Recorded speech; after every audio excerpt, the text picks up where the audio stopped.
What's going on, everyone? Hope everyone's enjoying their weekend. So before I start the video, I just want to thank you guys for commenting on the last video, giving me your opinion on the G35 splash guards.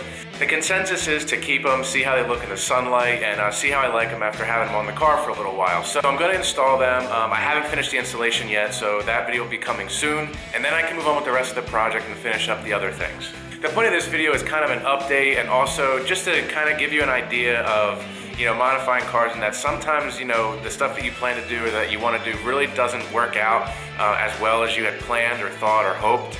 And that's kind of what's happening with me right now. A lot of the exterior, the visual things that I plan to do aren't really working out as I planned. It's very frustrating, but sometimes you have to deal with it, roll with the punches, and then kind of just move on, make new decisions, and decide what you're going to do, from here on out. So I've obviously installed the door handles, which I really like. They really came out great, and I will be installing the G35 splash guards. However, a couple of the other exterior modifications that I was going to do aren't going to work out. The first would be these mirrors. They're pretty much cheap and, real flimsy, and I really don't know what I was thinking, honestly, to put them on to begin with, but I'm just not going to waste my time installing these.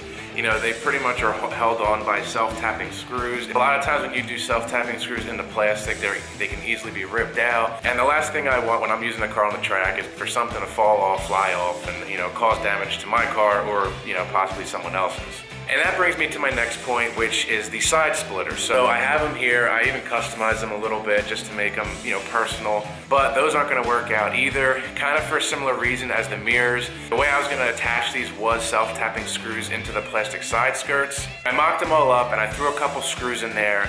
And no matter what I did, I couldn't get the side skirts to sit flush to the body, and I was actually able to pull one of the screws out with my hands, and that's not safe driving on the road, and let alone driving 130 miles an hour around a track. So unfortunately, I have to put an X through that idea as well. Again, very, very frustrating. I spent, money on the part and the time to paint it, customize it, and do all that type of stuff, which is just beyond frustrating. I'm really upset about it. If any of you have installed the side splitters and you've mounted them a different way, let me know, give me some ideas, but again, I really don't see how you can mount them a different way other than drilling right into the plastic. Some modifications and part installs go super easy. The stuff I did to the G was super smooth, went super easy, and I was able to install a bunch of stuff in a really short amount of time, and it's just the exact opposite with the Z. I don't know if the car is trying to tell me something, if, it just wants me to focus on the mechanical side of things and getting ready for the track. I don't know. Your guess is as good as mine.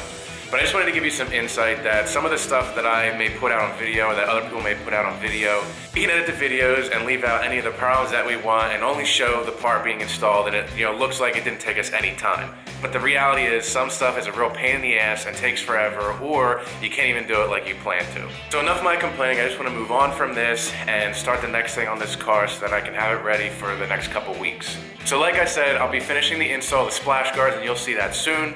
I'm still redoing the color on the brakes as well as new decals, so that's in the works as well. And on the mechanical side of things, I'm going to be getting the car ready for the track, just going over everything, making sure everything's safe, all the bolts and stuff are tight.